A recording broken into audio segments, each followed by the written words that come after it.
Boa noite a todos, sejam muito bem-vindos à nossa casa de oração. Agradecemos a Deus e a espiritualidade por mais essa oportunidade. Vamos então dar início aos nossos trabalhos com a prece de abertura. Gostaria que todos colocassem o seu celular no silencioso ou desligassem. Conversas também durante os trabalhos é importante que não sejam realizadas para que a gente possa receber toda a ajuda espiritual que viemos em busca. Peço então que me acompanhe na prece para o início dos nossos trabalhos. Prece para o começo da reunião. Rogamos ao Senhor Deus Todo-Poderoso nos enviar bons espíritos para nos assistir, afastar aqueles que poderiam nos induzir em erro e nos conceder a luz necessária para distinguirmos a verdade da impostura. Afastai também os espíritos malévolos, encarnados ou desencarnados, que poderiam tentar lançar a desunião entre nós e nos desviar da caridade e do amor ao próximo. Se alguns procurarem se introduzir aqui, fazei com que não encontrem acesso no coração de nenhum de nós. Bons espíritos, que vos dignarem vir nos instruir, tornar-nos dóceis aos vossos conselhos, afastar-nos de todo pensamento de egoísmo, de orgulho, de inveja e de ciúmes. Inspirai-nos a indulgência e a benevolência para com os nossos semelhantes presentes ou ausentes, amigos ou inimigos. Fazei, enfim, que nos sentimentos dos quais estaremos animados, reconheçamos a vossa salutar influência. Dai aos médios que encarregados de nos transmitir os vossos ensinamentos a consciência da santidade do mandato que lhes está confiado e da gravidade do ato que vão realizar, a fim de que nele empreguem o fervor e o recolhimento necessários. Se na Assembleia se encontrarem pessoas que foram atraídas por outros sentimentos que não os do bem, abri seus olhos à luz e perdoai-lhes como nós lhes perdoamos se vieram com intenções malévolas. Rogamos notadamente ao Espírito de Miguel Arcanjo, nosso guia espiritual, para nos assistir e velar sobre nós. Que assim seja. Boa noite a todos. O tema dessa noite é muitos os chamados, poucos os escolhidos.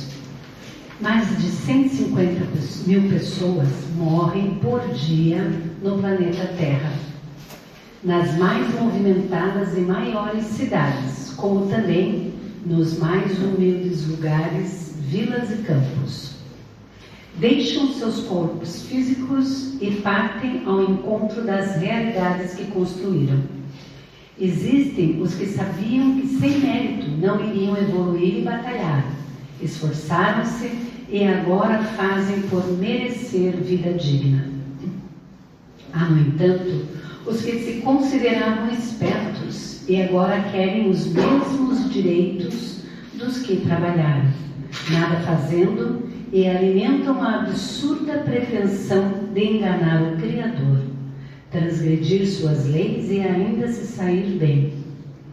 Quando Jesus falava que muitos serão chamados, mas poucos serão escolhidos, nem de longe estava referindo-se à existência de espíritos privilegiados ou favorecidos. Referia-se aos poucos que souberam escolher e foram apoiados pela providência divina. É possível comprar o céu? Pecadores e pretensos religiosos pensam que sim. Contratos de fé, vassouras ungidas e terreno no céu são alguns casos encontrados confirmando que ainda existem muita gente procurando atalhos para o céu. Os que defendem esse tipo de prática argumentam que no livro Atos 16.30-31 há a seguinte promessa: que é necessário que eu faça para me salvar? Crê no Jesus, no Senhor Jesus Cristo, e serás salvo, tu e a tua casa. Nesse caso, segundo eles, bastaria a fé para salvar a alma dos pecadores. Esquecem-se de uma outra passagem contida na Epístola de Tiago. Assim também a fé, se não tiver as obras, é morta em si mesma. Jesus salva quando superamos a preguiça, abraçamos o trabalho e a determinação para superar defeitos e desenvolver a transformação interior.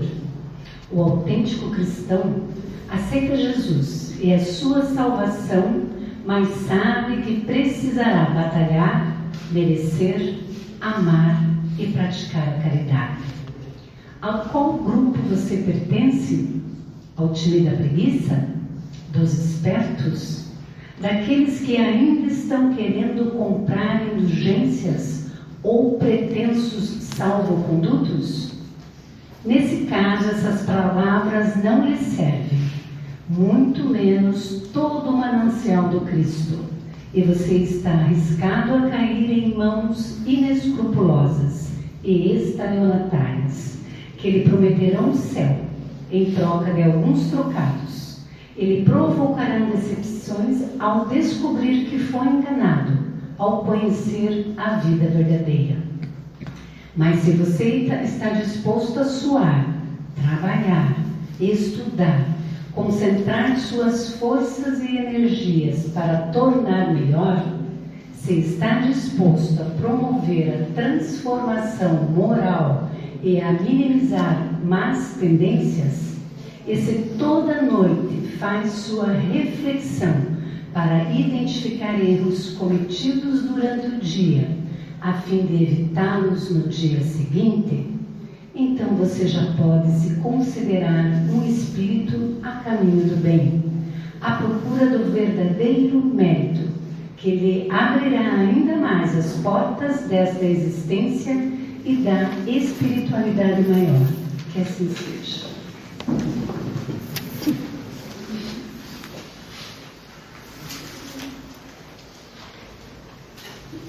Boa noite, meus irmãos.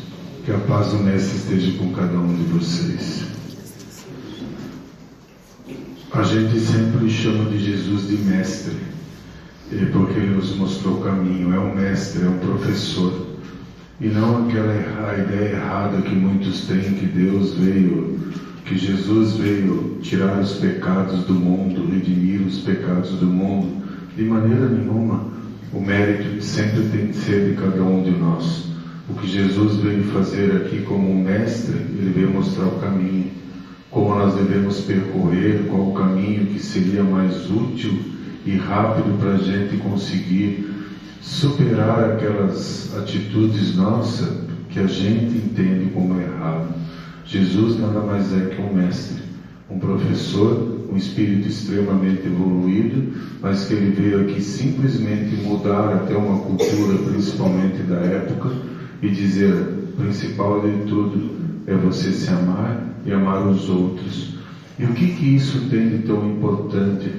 Porque quando você se ama, já muitos dos problemas somem, porque a maioria das pessoas tem muita dificuldade, às vezes, de conviver com você mesmo, consigo mesmo, tem muita dificuldade de fazer isso. E quando você ama o próximo, muitos dos problemas que se enfrentam no dia a dia, eles desaparecem. Até a questão lá do perdoar, quando você ama o próximo, você entende que alguém tem uma dificuldade em alguma área, mas como você ama aquela pessoa, aquilo não chega a te ofender para você ter a necessidade de perdoar. Quando você ama o outro, mesmo com os defeitos que às vezes o outro tem, você entende isso e procura fazer o melhor para todo mundo, e que às vezes a tua ajuda, com o teu exemplo, aquela pessoa melhore. E por que eu falo exemplo? A fé sem ação é morta. O que ele quer dizer com isso? Que não adianta você ter fé e não se movimentar para as coisas melhorarem. A gente vê muitas pessoas que rezam e só isso. Ficam esperando que Deus resolva tudo. Não vai resolver, meus filhos. Vocês têm que começar a entender o que é uma encarnação. Encarnação não é castigo. Encarnação é uma escola. E como uma escola, vocês estão passando aqui por provas práticas. E quem passa pelas provas práticas são cada um de vocês. Não é o Pai de vocês, não é Deus que vai fazer, são vocês. Eles estão mostrando o caminho, mas vocês têm que percorrer esse caminho. Ninguém vai estar respondendo uma prova para você passar de ano. É na prática. No plano espiritual se aprende, na encarnação se pratica. O grande juiz, como eu repito isso aqui inúmeras vezes, de todos vocês, são vocês mesmos. Deus fez as leis gerais? Sim, Ele fez as leis gerais. Agora você acha que Deus se incomoda e se algum dos seus filhos às vezes não está seguindo como deveria seguir, como Ele entende que deveria seguir, Ele vai ficar irritado e vai jogar no fogo do inferno? Que pai amoroso faria isso? Ele é tão amoroso com cada um de nós que Ele nos dá inúmeras encarnações para a gente tentar fazer de novo aquilo que a gente ainda não aprendeu. De maneira nenhuma esse castigo é refazer o que não aprendemos. Então tira essa visão do pai que prega amor, mas se desobedecido joga alguém no fogo do inferno. Mas também tirem essa ideia que pode se comprar favores, trocando favores com Deus, para as coisas darem mais certo para você. Ele é um pai, Ele só quer que o seu filho cresça, que chegue cada vez mais perto dele, mas pelos seus próprios méritos. Então Ele não está dando prêmio para ninguém, mas também não está dando castigo para ninguém. O que acontece na tua vida hoje de dificuldade é fruto das tuas escolhas. Pode ser que nessa encarnação mesmo ou na anterior. Mas hoje eu não sei por que eu estou passando por isso tudo. Você está colhendo o que você plantou lá atrás. E lá atrás, quando você plantou e fez a plantação errada, quando você foi para o plano espiritual, você viu tudo que você fez, o que afetou a você, enfim, e como deveria agir frente a essa situação. E quando você se achou forte o suficiente para retornar e tentar novamente lidar com os sentimentos que você teve muita dificuldade, você pediu, auxiliou na programação, participou da programação da tua encarnação e retornou. Então parem de olhar a vida como um castigo e também parem de olhar a morte como uma coisa ruim. Às vezes o que tem de ruim com a morte é quando às vezes fica distante de uma pessoa que você ama muito, mas retornar é voltar para a nossa verdadeira casa. A nossa casa é no plano espiritual, não é aqui encarnado. Então aqui aproveitem o máximo possível para fazer tudo o que vocês podem fazer, principalmente para uma coisa muito básica, para que vocês consigam ter equilíbrio e serenidade nas diversas situações que a tua vida apresenta. Então hoje a gente vê muita gente às vezes revoltada com Deus, porque eu rezo, eu peço, e nada muda. Mas você está se movimentando ou você está esperando que Deus faça que alguém bata na tua porta e resolva todos os teus problemas? Isso não vai acontecer, meus filhos. Só vai acontecer se você se movimentou anteriormente e deu merecimento para alguém bater na tua porta e dar solução dos teus problemas. Mas ficar simplesmente esperando, isso não acontece. Nós temos, de maneira geral, que entender a encarnação muito diferente do que todo mundo entende. A encarnação, em algum momento, você teve aquela ideia de que viver é ser castigado. Se eu estou sofrendo, eu estou sendo castigado porque eu errei. Se você está sofrendo, você não está sendo castigado. Você ainda não aprendeu qual é a maneira correta de agir. E enquanto você não aprende, os resultados são negativos, porque se você está agindo de maneira incorreta, você está plantando uma coisa errada, os frutos vão ser os mesmos que você plantou. É assim que tem que olhar. Eu não sei em que momento que botaram Deus, e se vocês olharem, é muito engraçado a figura de Deus, né? Porque Deus é amor, Deus é o Pai, Deus ajuda. Mas se você fizer alguma coisa errada, Ele te castiga. Isso não faz sentido, meus filhos, isso não é o nosso Pai. É um Pai que falou que a gente tem que perdoar 70 vezes 7, ou seja, infinito, mas Ele não perdoa a gente tem 10 mandamentos, errou qualquer coisa, fogo do inferno. Isso não é Deus. Isso não é a verdadeira realidade nem do plano da terrena, nem do plano espiritual.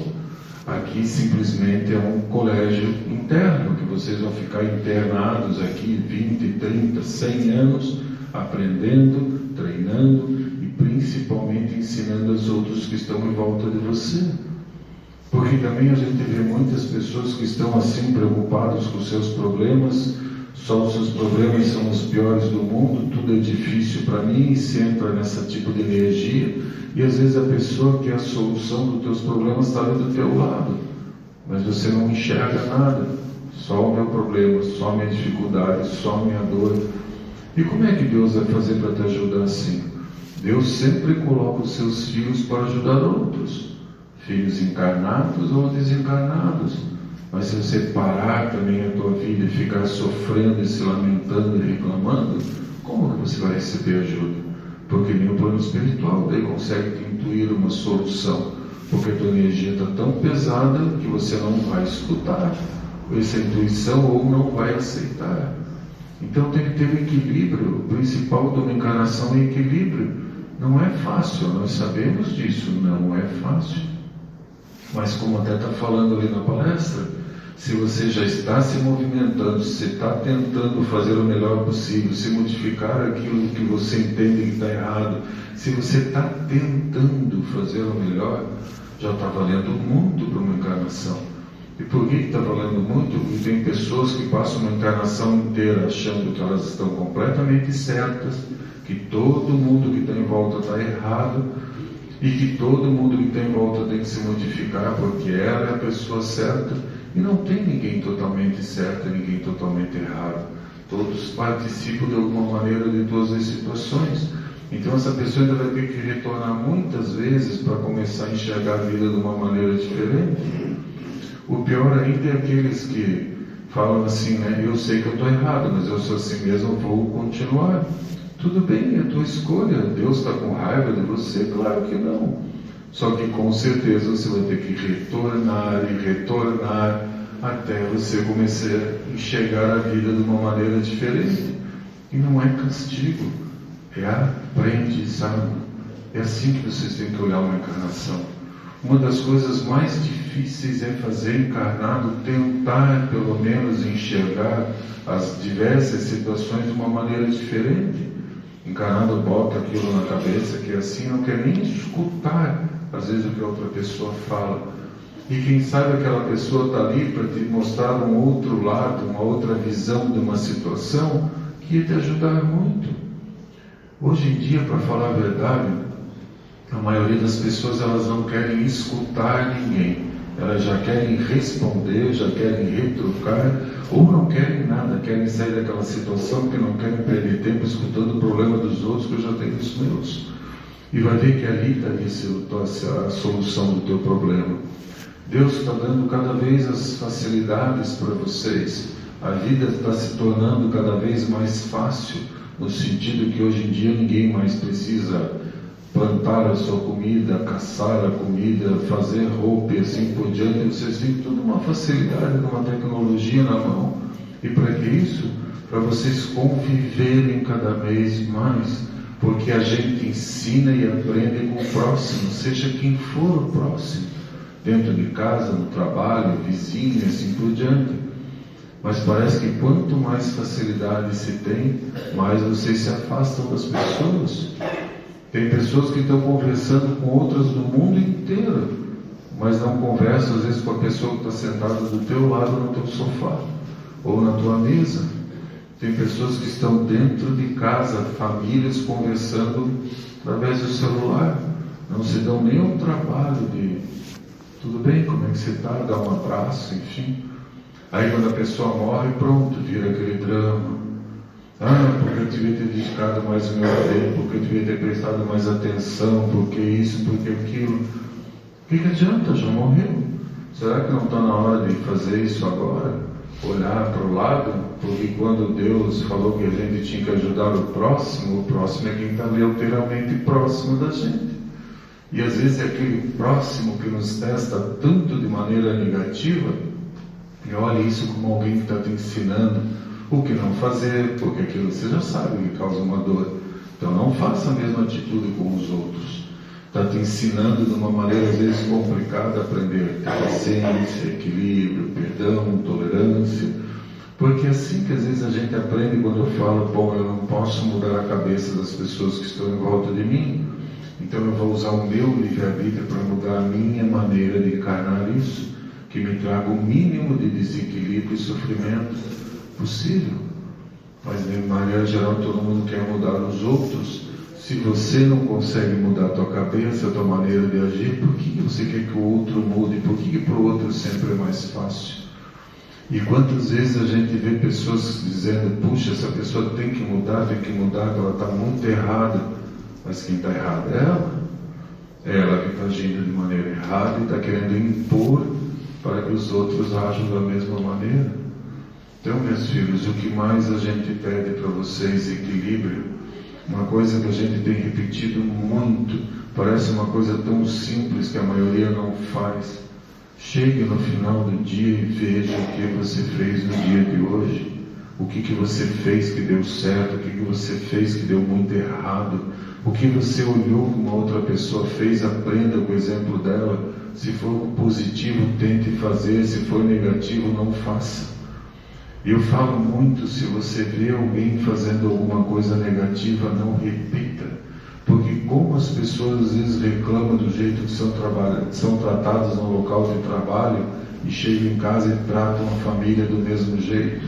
Ou ao contrário, reclamam do jeito que são tratados dentro de casa e tratam no local de trabalho a mesma pessoa do mesmo jeito. Então se policie, vigiai e orai.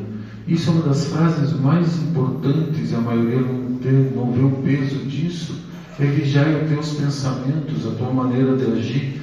Pense antes de sair reagindo. Pense antes de sair reagindo. Não importa, às vezes a pessoa vai dar, não reagiu na hora, isso é bobo, qualquer coisa assim, não importa. Pense antes de reagir. Olhe as tuas atitudes. E o orar é estar sempre em contato com a energia do nosso Pai. Porque quando você conversa com Deus, quando você pede ajuda, quando você reza, você vai receber energia dele. É só você usar o teu livre-arbítrio. E lembre-se, toda vez que você contar para alguém de alguma situação que aconteceu e você falar assim, eu reagi à altura, eu dei um pouco mais em cima, você arrumou problema para você.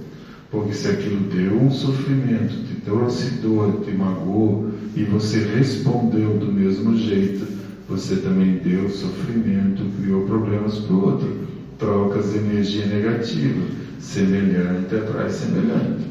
Mas se você dá outra face, que nada mais é de mostrar a maneira correta de agir, não é nada físico, né? A maneira correta de agir, aí sim, toda energia negativa que veio você barrou. E quem sabe com o teu exemplo essa pessoa vai aprender. Lembre-se, meus filhos, está tudo na mão de vocês. Que a paz esteja com todos.